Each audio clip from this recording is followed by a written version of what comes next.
7 ते 8 वेळा बारामतीमधून निवडणूक लढलो, आता तिथून लढण्यात रस नाही असं अजित पवार म्हणाले होते। तर राजकीय जीवनामध्ये प्रत्येकाला निर्णय घेण्याचा अधिकार असल्याची प्रतिक्रिया त्यावरून शरद पवार यांनी दिली आहे। त्यांना अनुकूल वातावरण असेल त्या ठिकाणी ते लढतील, त्यांच्या मनामध्ये नक्की काय मला माहित नाही असं शरद पवार यांनी म्हटलेलं आहे।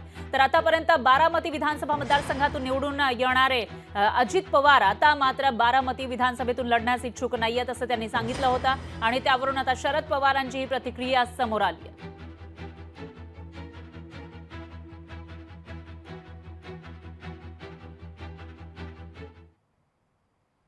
शेवटी काही लोकशाही आहे।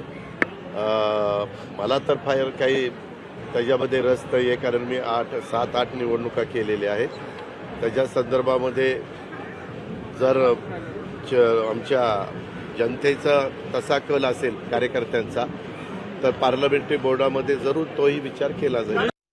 असं आहे की प्रत्येक व्यक्ती जे सार्वजनिक जीवनाचे राजकारण असेल, निवडणुकीला सामोरं जाण्याची भूमिका त्यांनी बजावलेली असते, त्यांना आपला निर्णय घ्यायचा अधिकार आहे। त्यांना जिथं अनुकूल वातावरण वाटत असेल तिथं जनतेने करतात। आता यांच्या मनात नक्की काय मला माहिती नाही।